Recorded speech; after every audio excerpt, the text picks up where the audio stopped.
दोस्तों नमस्कार, कैसे हैं आप लोग? तो आज फिर हाजिर हुए हैं और आपके साथ कुछ अच्छे विषय लेके आए हैं। और कुछ चीज़ें ऐसी होती हैं ना कि दिन भर सोशल मीडिया पे जनरली मैं ज़्यादा नहीं रहता हूँ। जब भी टाइम मिल जाता है तो कुछ ऐसी रीलें आज किसी ने फॉरवर्ड की, फिर मैं जंतर-मंतर के कुछ जो वो थे प्रोटेस्टर थे, वो अलग-अलग टाइप से इस प्रोटेस्ट में भाग लेकर कुछ इनोवेशन टाइप का कुछ ऐसी चीज़ें कर रहे थे। तो मुझे बहुत मज़ा भी आ रहा था कि कोई प्रोटेस्ट को इतना एन्जॉय भी कर रहा है। ठीक है?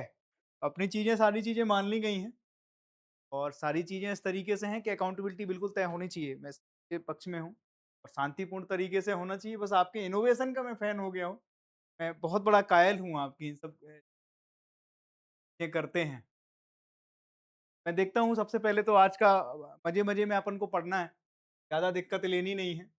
अभी-अभी एक नई सूचना ये मिली है कि अभी तक हम जब भी आपसे बात करते थे तो किसके बारे में बात करते थे? स्टेट ऑफ हॉर्मूज़ के बारे में बात करते थे। है ना? हरमुज़ जल डमरू मध्य के बारे में बात करते थे। आज एक नई समस्या हमारे सामने खड़ी हुई है और मुझे इस तरीके से पहले बतानी नहीं चाहिए, लेकिन मैं आपको बता सकता हूँ कि ये जो हमारा सुएज़ नहर की जो वो थी, इधर देखो आप, मैप में देखो, मैप से आपको बहुत क्लियर हो जाएगा।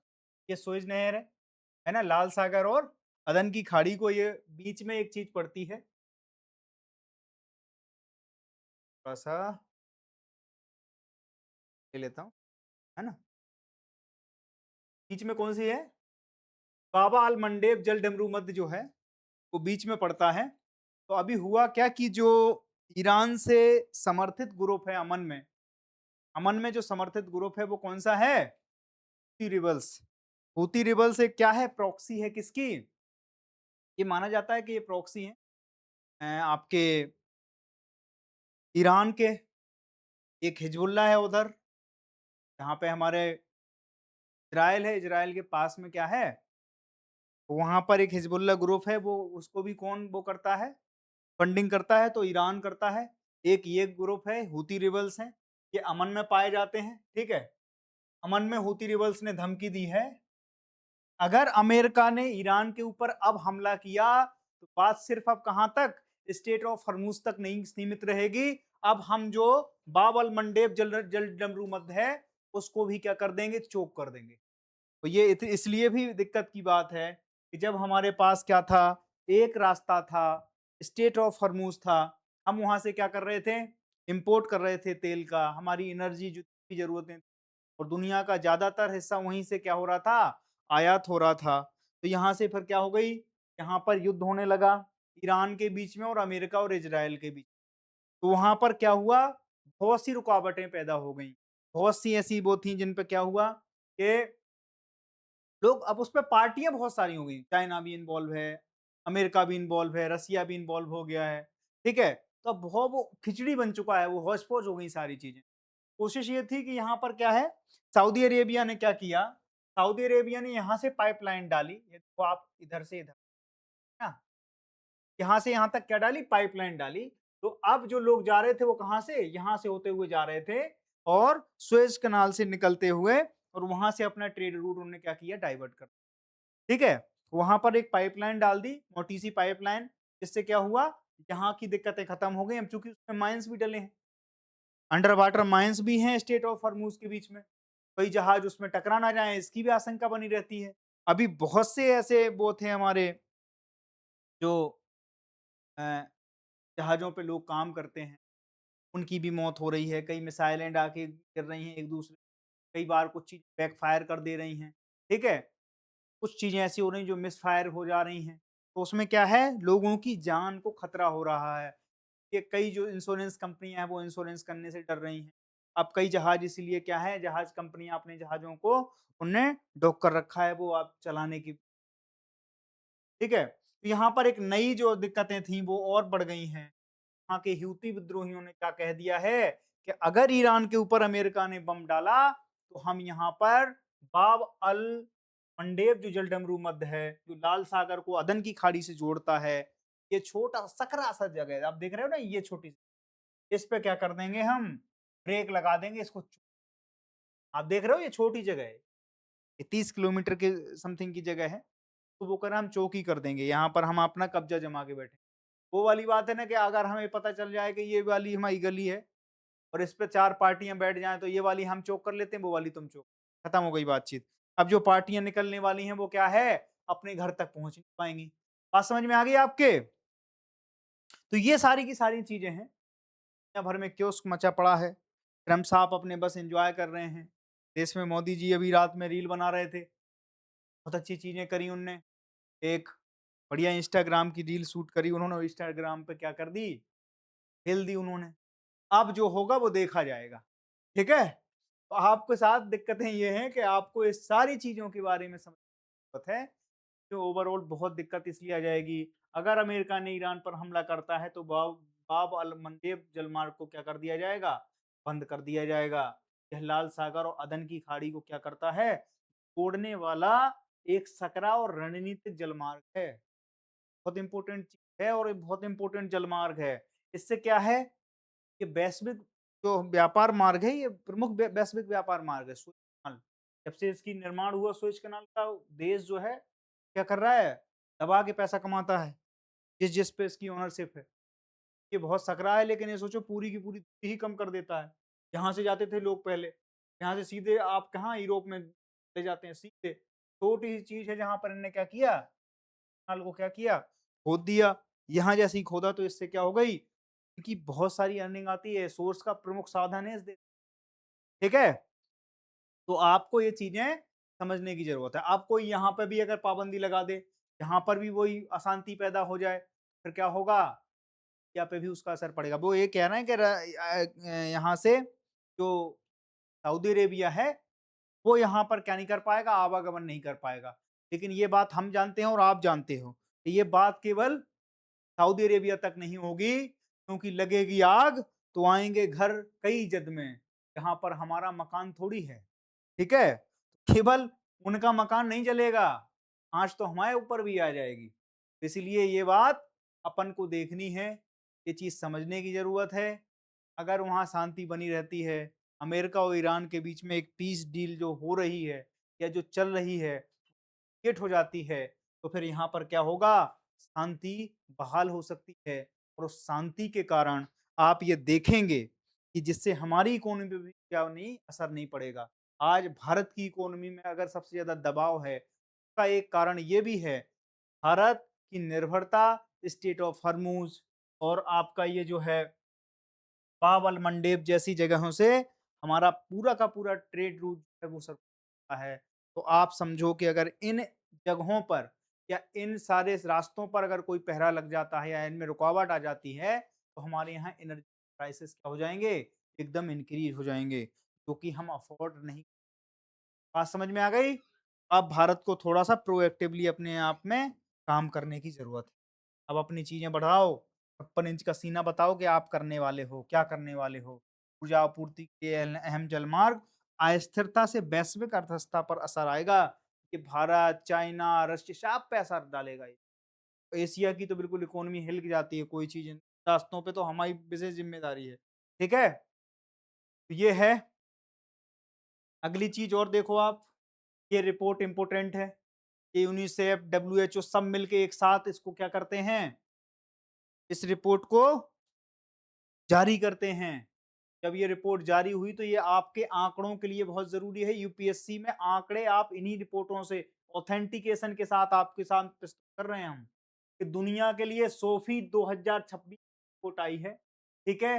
इसमें एफएओ, आईएफएडी, यूनिसेफ, डब्ल्यूएफपी और डब्ल्यूएचओ द्वारा इसको क्या किया जाता है? जारी किया जाता है। बात समझ में आ गई? तो ये सूफी जो 2026 की रिपोर्ट है, ये बहुत ज़्यादा असमानता से भरी हुई है और उसका एक कारण ये भी है, एशिया की टोटल जो हंगर वो है आपकी है, या इतने लोग जो हैं भूखे रह रहे हैं, उस पूरे एशिया से केवल क्या अफ्रीका की तुलना अगर कर लो, अफ्रीका के लोग ज़्यादा क्या कर रहे हैं?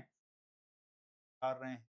भुखमरी यहाँ ज़्यादा है, जहाँ 3.9 करोड़ लोग हैं, भूखमरी यहाँ पे 3 आबादी है, गई है। भूख में अपना जीवन यापन कर रही है। यहाँ पर क्या है? यहाँ पर एशिया में, जबकि एशिया में आबादी ज़्यादा है, चाइना एशिया में है। इंडिया एशिया में है। बड़े मेजर कंट्री जो हैं पाकिस्तान, बांग्लादेश, तो पॉपुलेशन वाइज़ मेजर कंट्री हैं, वो कहाँ बस रहे हैं? एशिया में बसते हैं। लेकिन उसके बाद भी इतनी नहीं है, लेकिन ये भी स्थिति 30.9 करोड़ लोग भूखे हैं कहाँ पर? एशिया में। एशिया में केवल हम ये नहीं कह सकते हैं, पाकिस्तान में होंगे, इंडिया में होंगे, बांग्लादेश में होंगे, श्रीलंका में होंगे, चाइना में भी होंगे। तो लोग सोचते हैं कि चाइना में भी है हंगर, ठीक है? तो ये है, दुनिया के लिए चेतावनी है कि 2.69 अरब से अधिक लोग एक स्वस्थ आहार वहन नहीं क्या कर रहे हैं? इस शहर तो डूबा हुआ है तस्वीर में, आप अपना घर सजाते फिर इन गुनाहों को छुपाते फिर रहे हैं, खुद को सायों से बचाते फिर रहे हैं। ये सारी की सारी चीज़ दोस्त यहाँ दुनिया भूखों मर रही है, हम युद्ध पे युद्ध थोपे जा रहे हैं, हम एक-दूसरे के दुश्मन बने हुए। ये रिपोर्ट हमें ये बताती है, लोग यहाँ भूख से तड़फ रहे हैं, वहाँ मिसाइलों पे पैसा खर्च करके लोगों को ही मार रहे हैं। कितनी असमानता है दोस्त, हैं? आप देखो 2025 में विश्व भर में 2.69 अरब लोग जो थे, लगभग 32.7% आबादी एक स्वस्थ आहार को वहन नहीं कर सकती थी। इस बार भी कुछ अच्छी स्थिति नहीं है। इस बार 2.6 अरब लोग हैं। वो लोग क्या है? एक अच्छे आहार को नहीं कर सकते हैं। अफ्रीका में देखो आप भुखमरी का आलम, ये बच्चा देखो,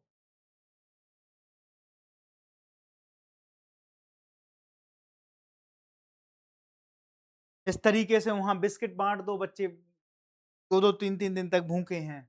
कोई उन्हें पूछने वाला नहीं है कि साहब आपने खाना खाया कि नहीं? कोई पूछने वाला नहीं है इस पूरी दुनिया में इन बच्चों से। इनके ऊपर उल्टे-सीधे एक्सपेरिमेंट करने के लिए बहुत सी चीज़ें हैं। इतनी भुखमरी है कि यहाँ खाने के 2 वक़्त हमारे वक़्त भी नहीं। भारत में भी अमेरिका से जब भुखमरी हुई, तो उनसे जब हमने गेहूँ माँगा तो उन्होंने वो वाला गेहूँ दिया था हमें, जो जानवरों को खिलाते थे।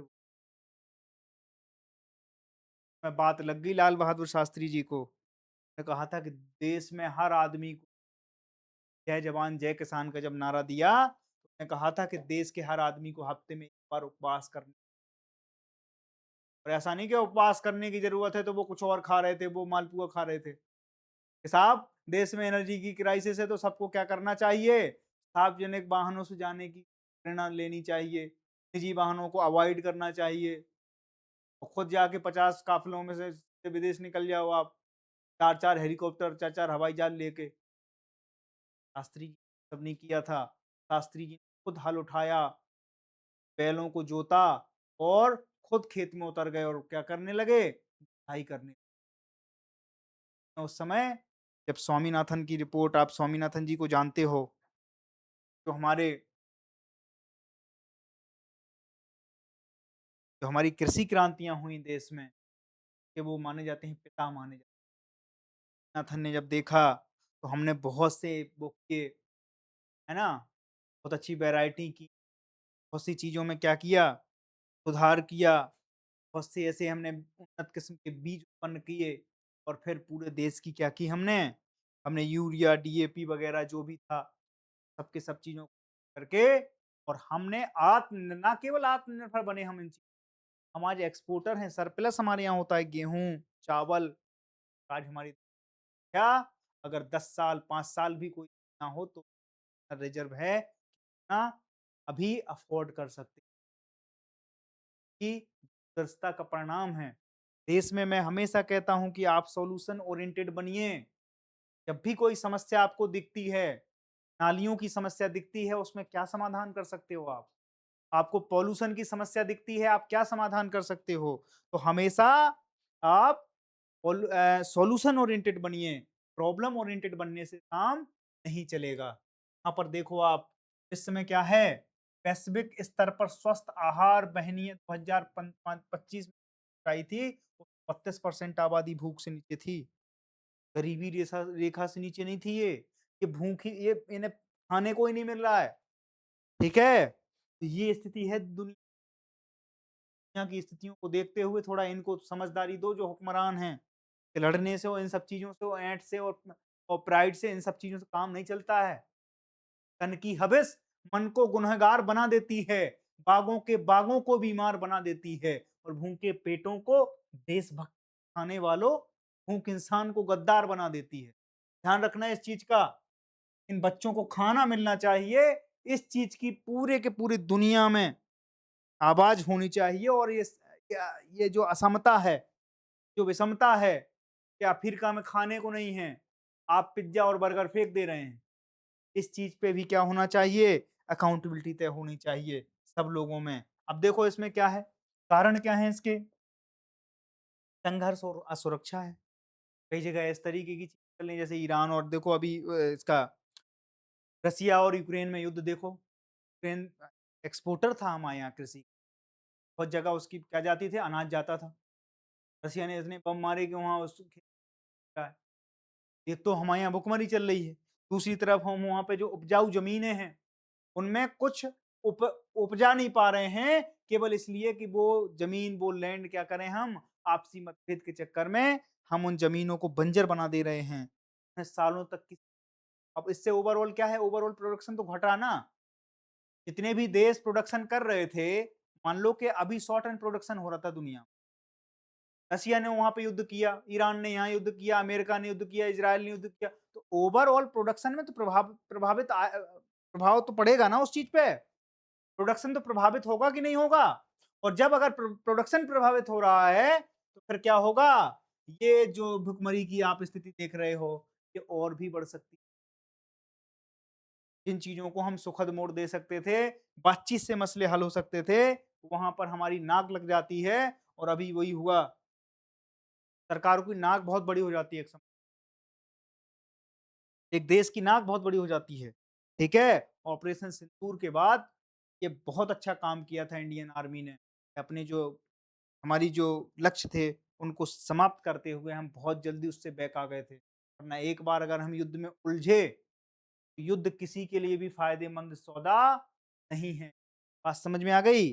हाँ, हम युद्ध इस चीज़ आओ हमसे, कृषि में आ जाओ आगे, आप खाद्यान्न में आ जाओ हमसे आगे, हमारे जो इनोवेशन है उनमें आ जाओ आप हमसे आगे। आप और भी सारी चीज़ें हैं, उनमें आओ हमसे आगे। आपसे बेहतर गाना बना सकते हैं, हम आपसे बेहतर किताब लिख सकते हैं, हम आपसे बेहतर गज़ल लिख सकते हैं, कविता कर सकते हैं, हम आपसे बेहतर सिंगिंग कर सकते हैं, हम आपसे बेहतर इनोवेशन कर सकते हैं, आपसे बेहतर और ज़्यादा R&D करके हम स्पेस टेक्नोलॉजी में आपसे आगे आ सकते हैं। इन चीज़ों पे आओ। इसमें क्या ही कि आपने एक मिसाइल मार दी, वहाँ के 500 मर गए, वहाँ ने उनने मार दी, 500 यहाँ के मर गए। इन लोगों का तो कोई कसूर ही नहीं था, ना यहाँ के, ना वहाँ के। अगर कंपटीशन करनी है तो इन क्षेत्रों में करके दिखाओ, हम वहाँ पर स्वस्थ प्रतिस्पर्धा करने में तैयार हैं।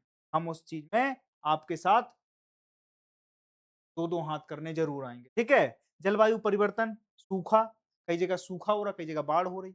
उससे क्या है कि फसल के टोटल प्रोडक्शन में क्या है, वो प्रभाव पड़ रहा है उसका। क्रॉप पैटर्न भी बदल रहा है, क्लाइमेट चेंज से क्रॉप पैटर्न बदल रहा है।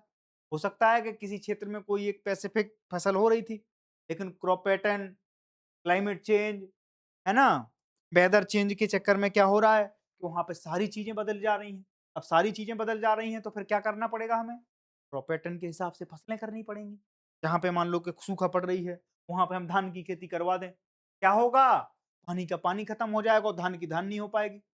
हो क्या रहा है कि सूखा भी पड़ रही है, जलवायु परिवर्तन से कहीं बाढ़ आ रही है, तो वहाँ पर उसमें भी प्रोडक्शन में क्या है, बहुत ज़्यादा प्रभाव पड़ रहा है। खाद्य कीमतों में वृद्धि हो रही है। वृद्धि क्यों हो रही है कि कई जगह क्या है, कई देशों पे प्रतिबंध लगा रखे हैं। आपस में सब लोग लड़ रहे हैं, बड़ी ताकतें इस चीज़ में हैं, एक लॉबिंग चल रही है कि छोटे-छोटे देश जो हैं, वो यहाँ पर अब कहीं हमें मान लो किसी को ऐड भेजनी है, ताकि प्रतिबंध लगे हैं। अब प्रतिबंध लगे हैं तो वहाँ जा नहीं सकते। जा नहीं सकती तो फिर क्या होगा? उस देश में खाद्य सामग्रियों की क्या तेज़ी आ जाएगी उसमें, बढ़ोतरी आ जाएगी। गरीब आर्थिक असमानता ज़्यादा बढ़ रही है। अब गरीबी ज़्यादा है तो असमानता भी ज़्यादा है। क्यों? क्योंकि कोई इतना ज़्यादा गरीब है। रॉबर्ट कियोसाकी की एक किताब है, अगर मैं आपको इसके बारे में पढ़ाऊँ तो आप पढ़ना ज़रूर उसको और आप एक बार अगर उसको पढ़ लिए तो मज़ा बहुत आएगा आपको। रिच डैड और पुअर डैड की पूरी थ्योरी समझाइए कि दुनिया के 90% लोगों के पास दुनिया का 10% वेल्थ है और दुनिया के 10% लोगों के पास दुनिया की 90% वेल्थ है। और दुनिया की जो 90% पॉपुलेशन है, वो इन्हीं 10% के पास एम्प्लॉयमेंट में है या इनके नीचे ही काम करती है। और उन दुनिया की जो 10% पॉपुलेशन है, वो इन पे क्या करते हैं? राज करते हैं, वो इन 90% लोग। तो ये पूरा का पूरा डिस्क्रिमिनेशन उन्होंने पूरा खोल के रख दिया है। बहुत अच्छी किताब है, जब भी आपको मौका मिले आप जरूर पढ़ना। बात समझ में आई? तो ये असमानता का असली कारण क्या है? गरीबी अमीरी भी है, एक फैक्टर ये भी है, क्लाइमेट चेंज भी है, सूखा, बाढ़, ये सब चीजें इसमें इन्वॉल्व हैं, ठीक है? और कमजोर स्वास्थ्य प्रणालियां, ये भी इसका बहुत बड़ा क्या है? फैक्टर है। बात समझ में आ गई आपके? तो ये सारी की सारी चीजें आपको इसमें क्या करना है? कवर करनी है, ठीक है? अफ्रीका में यह दर कितनी है? 66.6% तक पहुंच जाती है। बहुत गंभीर स्थिति आ जाती है। मतलब 2/3 आबादी भूख से तड़प रही है वहां। हम जिस आबादी की बात करते हैं, वो आबादी कहां पहुंच रही है? 66.6% पहुंच जाती है। ये टोटल अफ्रीका और उसमें हम तुलना बता रहे हैं, लेकिन आप सोचो देशों में स्थितियां क्या हालात हैं, विकराल रूप धर लेती है गरीबी। एक समय हम भी उसी स्थिति से जूझ रहे थे। हम दुनिया से भीख मांगते थे कि यार हमें क्या दे दो, खाने को दे दो, और लोग अपने जानवरों के, घोड़ों के, गायों की जो अनाज होता था वो हमें भेज देते थे और हम खा भी लेते थे। क्या और क्या विकल्प है हमारे? ठीक है? ये सारी की सारी स्थितियां हैं। इस रिपोर्ट को बिल्कुल अपने पूरे के पूरे जेहन में क्या कर लेना, सोफी 2026 की रिपोर्ट, और इसमें आंकड़े थोड़े बहुत हैं लेकिन इसको अपने याद कर लेना। हंगर कंडीशन क्या है पूरे देश में, भुखमरी की स्थिति क्या है दुनिया, ठीक है? अगली चीज देखो, जाति जनगणना हो रही है। एसआईआर तो हो चुका है, 2027 में जाति जनगणना पहली बार हो रही है आजादी के बाद। सबसे पहले आजादी के पहले हुई थी, कब हुई थी? 1931 में हुई थी जाति जनगणना, ठीक है? और उसके बाद अब 2027 में होने जा रही है, और जाति जनगणना से बहुत सी चीजें निकल के आएंगी। इसके बाद क्या होगा? के बाद हमारे पास आंकड़े होंगे। आंकड़े होंगे तो फिर हम क्या, आरक्षण की मांग को और तेज, आप देखेंगे कि इसमें एक रैपिड चेंज आएगा समाज, बहुत सी चीजों में गैप बढ़ जाएगा। जो जो मान लो एससी में है, ओबीसी में है, एसटी में है, जनरल में है, तो एक गैप भी बढ़ेगा। लेकिन एक चीज ये भी हो जाएगी कि पिन पॉइंट हमें पता होगा कि कितनी वेलफेयर की स्कीम चलानी है, कितना आरक्षण किसको देना है। आरक्षण की जो रिजर्वेशन क्रीमिलियर है, उसको भी हमें लागू करने में क्या होगी, सहूलियत हो जाएगी। तो ये सारी की सारी चीजें गवर्नमेंट क्या करने के चल रही है, 2027 में जातीय जनगणना पर विचार नहीं हो रहा है, ये फाइनल हो चुका है। 1931 के बाद पहली बार आधिकारिक राष्ट्रव्यापी जातीय जनगणना होने जा रही है। एक समय अंग्रेजों ने कराई थी। अंग्रेजों के साथ क्या चक्कर था, उन्हें लगता था कि जब तक स्मूथ चली चीजें तब तक तो ठीक था। फिर उन्होंने कहा कि एक काम करो, अब जातीय जनगणना करा दो। फिर क्या हुआ, जो उच्च वर्ग था, निम्न वर्ग थे, या जो ओबीसी में थे, एससी थे, एसटी में थे, उनको आपस में फिर क्या, किसी भी संगठन को क्या करना होता है, जब तोड़ना होता है तो इस तरीके की पहलें की जाती। उनका उद्देश्य इस तरीके से नहीं था कि वो वेलफेयर करेंगे, कुछ आरक्षण रिजर्वेशन वैसा, उनका केवल ये था कि हम लॉन्ग टर्म तक कैसे सर्वाइव करें इंडिया में। तो उन्होंने क्या किया, जाति जनगणना कराई 1931 में। उससे पहले वो सेपरेट इलेक्टोरल लेके आए थे, मुसलमान मुसलमान को वोट करेगा, हिंदू हिंदू को वोट करेगा, ठीक है? तो वो इस तरीके की चीजें लेके आ रहे थे। गोलमेज सम्मेलन जब हुए, उसका एक बड़ा परिणाम निकल के ही तो आया था उन चीजों। तो ये सारी की सारी चीजें क्या होती हैं कि जब सत्ता को लगता है कि हाँ चीजें ठीक, फिर वो क्या करती हैं, तरीके के। बीजेपी को लग रहा था कि यार 14 से अभी 12 साल हो गए हैं, अब इन सब चीजों की जरूरत नहीं है, तो अब क्या करें? पीडीए की अभी मांग बढ़ी, यूपी पीए की मांग बढ़ी, उन्होंने कहा कि आप आरक्षण खत्म कर देंगे। उसके चक्कर में इन्हें 240 सीटें मिली। 240 सीटें मिली तो उस पे क्या हुआ, इनने रियलाइज रियलाइज करने के बाद पता लगा कि अब ये क्या कर रहे हैं, जातीय जनगणना को हामी भरी, और अब ये जातीय जनगणना 2000, ठीक है? अंतिम बार 1931 में हुई थी। जाति जनगणना 27 में प्रत्येक व्यक्ति की जाति पूछी जाएगी, कॉलम होगा स्पेशली उसमें, ठीक है? सभी राज्यों केंद्र शासित प्रदेशों में एक समान प्रक्रिया होगी। डेटा का उपयोग नीति निर्माण, गवर्नमेंट का जो मानना है, कह रही पॉलिसी मेकिंग में सामाजिक न्याय, ठीक है? संसाधनों के न्याय संगत वितरण में होगा, ये लाइन आपको डालनी है। हमने आपको उसके पीछे का बैकग्राउंड समझाया, लेकिन ये लाइन आपको डालना है कि डेटा का यूज़ क्या होगा, अगर ये डेटा आ जाता है हमारे पास तो क्या होगा? तो इसके लिए नीति निर्माण में के हिसाब से पॉलिसी मेक करेंगे हम। सामाजिक न्याय और संसाधनों के न्याय संगत वितरण में। कोई ज़्यादा गरीब हो उसको मिलना चाहिए। जैसे अभी ईडब्ल्यूएस का वो आया, भाई वो उस तरीके से है। लेकिन क्या है, आरक्षण का तो नियम ही इस तरीके से था कि अनटचेबिलिटी के हिसाब से मिले, ठीक है? जाति के हिसाब से मिलेगा। तो अब जब जाति के हिसाब से जनगणना हो जाएगी, कौन कितना गरीब है, कौन कितना अमीर है, किसकी क्या पोज़ीशन है, उस हिसाब से हमारे पास आंकड़े होंगे, तो हम पिन पॉइंट एक्यूरेसी के साथ क्या कर सकते हैं, उस चीज़ को क्या है, हम अपनी पॉलिसियाँ मेक कर सकते हैं, पॉलिसी बना सकते हैं और चीज़ों को आगे ला सकते हैं। बात समझ में आ गई? तो इसका एक लाभ ये भी है, अधिसूचना जारी हुई थी 2026 में प्रभावित है। गृह सूचीकरण 2026 के अंत तक जारी हो सकता है और जनसंख्या गणना फरवरी 2027 से शुरू हो जाएगी। परिणाम 2027 के अंत तक आ जाएगा और गवर्नमेंट की जो हैं, वो इस तरीके से आगे बढ़ेंगी। और ये महत्वपूर्ण क्यों है? सामाजिक न्याय, समावेशी विकास के लिए सस्टेनेबल डेवलपमेंट की बात करता हूँ मैं। वंचित समुदायों की सही पहचान और नीति निर्माण में मदद। अब जो वंचित, शोषित, उपेक्षित और हाशिए पर खड़े हुए लोग हैं, उनके लिए ये बहुत बड़ी बात है। इस देश में आरक्षण मिलना, आप सोचो कि एक आदमी 100 पे खड़ा है, एक आदमी 10 से शुरू कर रहा है। नहीं, पहले स्वस्थ प्रतिस्पर्धा तो यही है ना कि उसको भी 100 पे ले जाओ आप। 100 पे ले जाने के बाद फिर आप रेस चालू करो। फिर आप चालू करो कि हाँ साहब इस तरीके, उसमें भी अभी सुप्रीम कोर्ट ने बहुत सी जजमेंट दी। आरक्षण को लेकर बहुत से जजमेंट दिए हैं कि क्रीमिलेयर देखो आप, जो एक बार आरक्षण का लाभ ले चुका है, अब वो फिर बार-बार ले रहा है।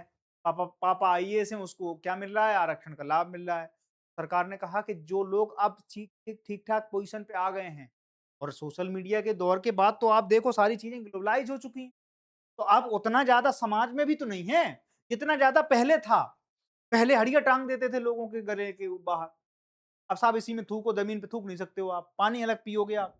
अब वैसी स्थितियाँ नहीं हैं, क्योंकि दुनिया अब ग्लोबलाइज़ हो चुकी है, सोशल मीडिया का दौर आ चुका है, दुनिया अमेरिका को भी देख रही है, इंडिया को भी देख रही है, जापान को भी देख रही है, फिलीपींस को भी देख रही है। तो सारी चीज़ें एक जगह पे हमें मिल जाती हैं और हम सारी संस्कृतियों का अध्ययन, सारी समाजों का अध्ययन एक साथ कर पाते हैं और इससे उतनी स्थितियाँ खराब नहीं हैं अब, पहले हुआ करती थी। इसलिए इस पे पुनर्विचार भी होगा, क्योंकि जब ये नीति निर्माण होंगी, तो इस पे क्या होगा, जो चीज़ें आज तक चली आ रही हैं और लोग कहते हैं आरक्षण के लिए, तो आरक्षण मिला, उसके बाद समाज में सुधार क्या-क्या आया? उन परिवारों को क्या लाभ मिला? उस चीज़ के बारे में भी एनालिसिस हम कर सकते हैं। हमारे पास आंकड़े होंगे, हमारे पास डाटा होगा, तो आपको ये जनगणना का पूरा खेल हमने आपको समझाने की कोशिश की है। ठीक है? आरक्षण नीति, कल्याणकारी वेलफेयरिज्म स्कीम, है ना? साक्ष्य आधारित निर्णयों के समय विकास को बढ़ावा देना, ठीक है? ये सारे के सारे लक्ष्य हम इसको लेके चल रहे हैं। तो 2027 में क्या है? जातीय जनगणना पहले 10 साल में होती थी। के साथ क्या आ गया? तो हमारे पास जितने भी आंकड़े हैं वो 2011 के हैं। अभी हाल-फिलहाल में हमें जो भी चीज़ें हम पॉलिसी में करते हैं वो 2011 की जनसंख्या हैं, उसके हिसाब से करते हैं। अब 27 में हमारा हो जाएगा तो क्या हो जाएगा? 21 में उन्होंने कहा था कोरा कोरोना आ गया। गवर्नमेंट अगर थोड़ा-सा भी लूप-होल मिले तो निकल जाती है। ये तो अच्छी चीज़ हुई कि वो इस बार गलत जगह फँस गए। वो इस बार जैन जी के चक्कर में फँस गए। इसलिए नाक रगड़ दिए जैन जी। बोले चलो आओ, और जो लठ मार के गया था उसी को फूल पकड़ा रहे हैं। Sir, please sir, selfie. तो ये सारी चीज़ें गलत जगह फँस गए वो। उन्हें लगता था पहले हम डंडे-वंडे से काम चला लेते हैं, फिर डर जाएँगे। ये डरने वाले नहीं है ये। ये जिन्हें जितना पीटोगे, मम्मी-पापा ने तो पीटा नहीं। मम्मी-पापा ने तो बड़े पुचकारा। उन्हें लगा इसको ये फेस्टिव, वो इस चीज़ को लेके पैशनेट हो गए हैं। मैंने तो कई जगह ये देखा है, अभी मैं रोज़ जाता हूँ मैं। मैं इसलिए भी जाता हूँ कि बच्चों को देखता हूँ, बड़ा मज़ा आता है। बच्चे कहते हैं कि सुनो, अगर तुम नहीं आए तो हमारी तुम्हारी कुट्टी, हमारी तुम्हारी दोस्ती खत्म हो जाएगी। कल मैं भी जा रहा हूँ, आप भी चलो। अगर आप मेरा सच्चे दोस्त हो, तो फिर आपको वहाँ पर प्रोटेस्ट में चलना है। बोले क्यों? बोले चिल करने ब्रो। ब्रो बोले चिल। ये जो चिल करने वाली जो आप लोगों में खूबी है, वो बहुत मज़ेदार है, बहुत शानदार है। इस अपनी हस्ती को और मस्ती को ज़िंदा रखना। और मैंने पहली बार हिंदुस्तान के बहुत से पढ़े हैं, बहुत से देखे हैं प्रोटेस्ट। 11 भी देखा, अभी भी देखा, किसान आंदोलन भी देखा, मैं उसमें भी गया था। मेरी कोशिश रहती है पार्टिसिपेट करूँ, कुछ अच्छी चीज़ें अगर हो रही हैं, रिफ़ॉर्म अगर हो रहा है, तो आप ये चीज़ रियलाइज़ कर पाएँगे कि ये पहला प्रोटेस्ट है जिसमें लोग क्या कर रहे हैं, प्रोटेस्ट को एन्जॉय कर रहे हैं। ठीक है? चलते हैं। अब आगे देखो, एक और हमने चीज़ करी है कि अभी क्या हुआ, अदरक और लिली की नई प्रजातियों की खोज की। कहाँ पर की है? तो यहाँ पर हमने शिलांग में पीएसआई जो वनस्पति शास्त्रियों के द्वारा किया गया, जो हमारे शोधकर्ता थे, उन्होंने एक अदरक और एक लिली की प्रजाति नई खोज निकाली है और उसका नाम क्या रखा? तो हेडिचियन जुबिनगार्नियानम, जुबिन गर्गियानम, इसका नाम है जुबिन गर्गियान। ठीक है? इसका असमिया गायक जुबिन गर्ग के नाम पर रखा गया। अब ये कौन थे? बहुत अच्छे-अच्छे गाने गाए इन्होंने, कि हाल ही में मृत्यु थी। उनको जेस्चर के तौर पे ये इन नाम पे रख दिया गया। कोई बहुत ज़्यादा इनका वो होगा, हंसक होगा, है ना? कोई प्रोफ़ेसर या जो शोधकर्ता होगा, इनके नाम पे ही इनका नाम रख दिया। बहुत अच्छे-अच्छे गाने गाए। भारतीय सिनेमा में बहुत बड़ा योगदान है जुबिन गर्ग का, ध्यान रखना। ठीक है? बहुत अच्छे-अच्छे, मैं भी बहुत पसंद करता था इनके गाने और अभी भी करता हूँ, बहुत से अच्छे-अच्छे गाने इनके। ठीक है? वैज्ञानिक नाम हमने बता ही दिया, हेडिचियम पिनगर्गियानम, कुल है इसका फैमिली है जिंगीबेरेसियस और स्थान है शिलांग का मेघालय उपोष्ण कटिबंधीय क्षेत्र। आप लोग ज्योग्राफी पढ़ रहे हैं, उसमें सारी चीज़ें शुक्ला जी हमारे पढ़ाते हैं, मनोज शुक्ला साहब, सारी चीज़ें पढ़ा रहे होंगे आपको। जब स्थिति विस्तार के बाद जब हम देश की मिट्टी पढ़ते हैं, भाग पढ़ते हैं, सारी चीज़ें हैं ना, उष्णकटिबंधीय, पोष्णकटिबंधीय और दुनिया से मिला के हम वो चीज़ें पढ़ते हैं क्योंकि पूरी दुनिया में कुछ चीज़ें हैं जिसमें हमने क्या कर रखा है, इस दुनिया को इस भागों में भौगोलिक आधार पे बाँट रखा है। ठीक है? छायादार वन क्षेत्र, नमी वाले ढलान और झरनों के आसपास ये लिली और ये सब चीज़ें पाई जाती हैं। खोज हुई 2023 में, सर्वेक्षण के दौरान अब औपचारिक रूप से वर्णित है ये सारी चीज़ें। स्थिति है कभी स्थानिक होने की संभावना, संरक्षण की आवश्यकता। अभी इसमें क्या है? संरक्षण की आवश्यकता है क्योंकि ये क्या है? एक ट्रेडिशनल हर्ब्स है। ठीक है? तो ये सारी की सारी चीज़ें हम देख रहे हैं और ये सारी की सारी चीज़ें आपको क्या हो रही हैं? पता चल रही होंगी। ठीक है? इसमें क्या है कि भारत के प्रसिद्ध जो गायक थे, है ना? जुबिन साहब, उनके नाम पर इसको रखा गया है। मध्यम आकार का एक स देखो आप, मध्यम आकार का एक शाकीय पेड़ है। ठीक है? इसकी लंबाई कितनी है? ऊँचाई जिसमें बोल सकते हैं, 1 से डेढ़ मीटर का लिली का पौधा इतना ही होता है, इसकी भी ऊँचाई उतनी ही है। ठीक है? 1 से डेढ़ मीटर की ऊँचाई है। सुगंधित सफ़ेद फूल है, ये इसमें सुगंध आती है इस फूल, ठीक है? हल्के पीले नारंगी परागकण हैं, ये छोटे-छोटे जो हैं नारंगी परागकण हैं। पत्तियाँ लंबी हैं, भालाकार और चमकीली हरी हैं, ठीक है? और खिलने का समय है जून से सितंबर, तो ये लिली अभी खिल रही होगी। और एक बात मैं आपको बता दूँ, जब भी आपको मौका लगे यूरोप जाओ, ना जाओ आप, इससे कोई फ़र्क नहीं पड़ता। क्योंकि आप जाओ बहुत अच्छी जगह है यूरोप, अमेरिका में, लेकिन जब भी आपको मौका मिले ना आप नॉर्थ ईस्ट में ज़रूर जाना। बहुत सी जगह हैं, बहुत सी जगह। मेघालय, असम, है ना? त्रिपुरा, पूरी जो 7 सिस्टर समाई हैं नॉर्थ ईस्ट की, उनमें घूमो आप, इतनी चीज़ें मिलेंगी आपको, दुनिया पागल है वहाँ के लिए। अगर एक बार आ जाता है ना विदेश फ़ॉरेनर वहाँ पे जाने के लिए, वो बार-बार कहता है कि नहीं उससे ज़्यादा शांत जगह हमें कहीं, ठीक है? अपनी सुरक्षा को देखते हुए उन चीज़ों में देखना है, लेकिन बहुत अच्छी जगह है हमारे पास। अदरक लिली समूह की एक दुर्लभ और विशिष्ट प्रजाति है, ठीक है? तो ये सारी की सारी हमने खोज की, उसका नाम रखा पिनगर्गियानम हेडिचियम, ठीक है? और इसके साथ हम क्या कर रहे हैं? ये खोज के साथ हम अगली खबर आपको बता दें। अगली खबर ये है कि हमने यूरिया में क्या किया है? यूरिया के लिए राष्ट्रीय निवेश नीति की घोषणा की। 2 यूरिया में बहुत सी चीज़ें, यूरिया में क्या हुआ? यूरिया में कई बार क्या होता था कि लीकेज बढ़ जाता था। हमने कोई सब्सिडी दी, अब सब्सिडी का उपयोग, यूरिया का उपयोग कई जगह करने लगे, ठीक है? तो फिर गवर्नमेंट ने क्या किया? नीम कोटेड यूरिया लाए, नीम कोटेड यूरिया। तो इसके लिए इफ़को एक प्लांट है यूपी के फूलपुर में। फूलपुर कौन-सी जगह है? फूलपुर वो जगह है जहाँ से नेहरू जी पहली बार क्या बने थे? सांसद बने। बात समझ में आ गई? नेहरू जी की राजनीतिक विरासत रही है उस फूलपुर। वहीं पर एक प्लांट है इफ्को का। इफ्को के प्लांट में सबसे पहले क्या हुआ? यूरिया में नीम कोटेड किया गया है कि लीकेज ना हो। लीकेज से बचने के लिए इस प्लांट में सबसे पहले क्या, 2 कंपनियां, मेजर कंपनियां देश की क्या हैं, वो यूरिया में डील करती हैं। एक तो इफ्को और दूसरी क्रेपको। ठीक है? क्रेपको के अभी जो अध्यक्ष हैं वो हैं चंद्रपाल सिंह यादव, जो कि बुंदेलखंड से बिलोंग करते हैं। और दूसरी चीज यहां पर क्या है कि इफ्को जो है वो कहां पर है?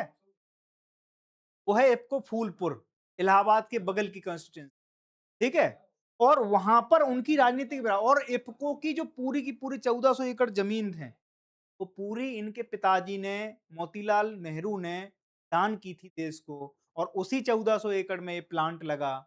इफ्को ने बहुत सारी वहां पर रिसर्च और बोर्ड लगा रखे हैं।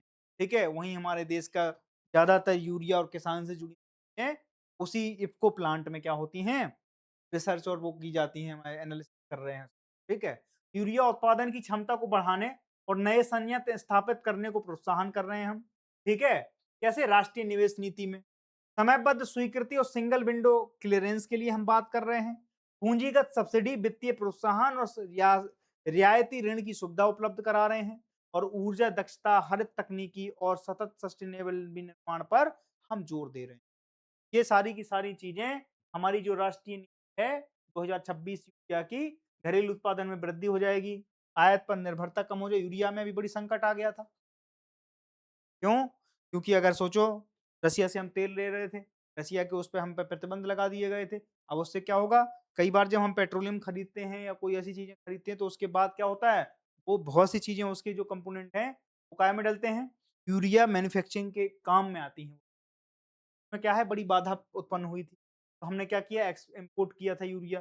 किसानों के लिए यूरिया की उपलब्धता और वहनीयता सुनिश्चित करना, संतुलित और क्षेत्रीय विकास, ये भी बहुत ज़रूरी है। ऐसा भी नहीं है कि हम अपनी पूरी की पूरी ज़मीन को बंजर बना लें इसके चक्कर में। वो उस तरीके से हमें क्या करना है? दोनों चीज़ों को मिलाना है। ठीक है? अब ये चीज़ सोचो आप, ये मोदी जी ने कल इसमें वीडियो बनाया और अपने वो किया था, ट्वीट किया था। ट्वीट को ही उन्होंने फिर स्क्रीनशॉट लेके सब जगह सर्कुलेट किया अपने पे। Fast track court, fast track court होता है, नॉर्मल कोर्ट और फास्ट ट्रैक कोर्ट में होता क्या है? फास्ट ट्रैक कोर्ट में कोई भी सुनवाई है वो इतनी जल्दी होती है, मानो कि सालों की सुनवाई दिनों में, हफ्तों में हो जाती है। ठीक है? अब क्या हुआ कि गवर्नमेंट पे बड़ा भयंकर प्रेशर, पकड़ लिए, पेपर लीक के कुछ लोगों को पकड़ा, 12-13 लोग हैं, कह रहे हैं कि वो पकड़ लिए हमने। अब 12-13 लोग इनने पकड़ तो लिया, अब उनको ट्रायल और हमारी कानूनी जो जटिलताएं हैं वो इतनी ज्यादा हैं कि उनको, हम आपको कहानी सुनाते ना भैंस वाली, हमें भैंस सिद्ध करने में 40 साल लग जाएंगे इस देश में। तो वो वाली दिक्कत ना हो इसलिए क्या बनाया? फास्ट ट्रैक कोर्ट बनाया। निर्भया के बाद जब इस देश में बलात्कार की वो घटनाएं हुई तो एक मेजर चेंज आया कि भाई कोई भी बलात्कार होगा वो किसके द्वारा आएगा? फास्ट ट्रैक कोर्ट में उसकी पोक्सो एक्ट, बच्चों के साथ कोई अगर इस तरीके के गलत काम होते हैं तो उसमें क्या होता है? उसमें भी आप फास्ट ट्रैक कोर्ट में जा सकते हैं।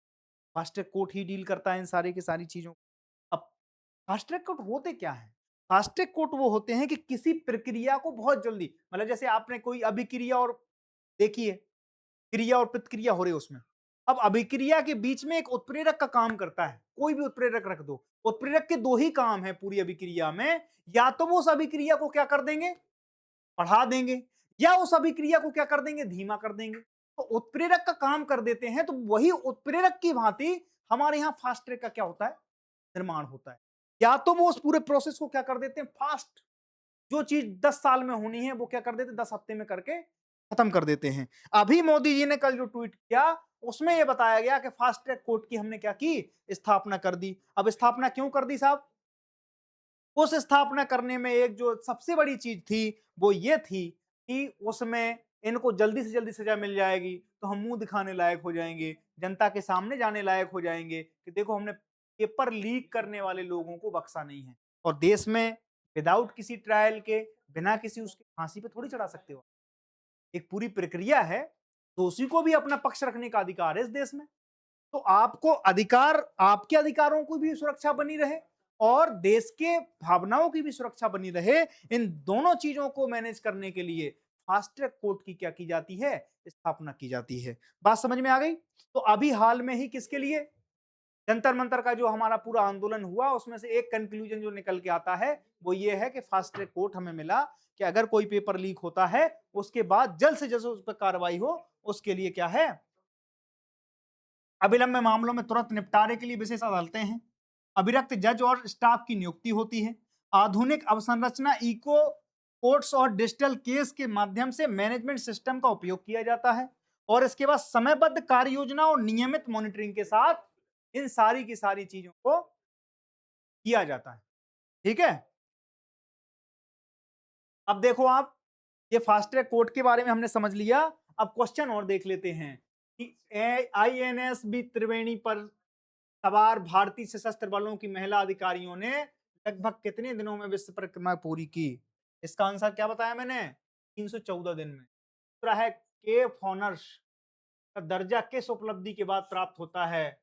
ठीक है, तो केप हॉनर्स को पार करने के बाद। लिखित में से कौन सा महान आंतरिक अंतरीप इस अभियान का हिस्सा नहीं था? Cape Comorin. और इस अभियान के दौरान लगभग कितनी समुद्री तय की गई? 25,500 किलोमीटर समुद्री मील में हमने क्या की? अब आप देखो, ये सारी की सारी चीजें मैं आपको बता दी। आज इतना ही है, बाकी हम कल आपसे इसी समय मिलते हैं। तब तक के लिए थैंक यू।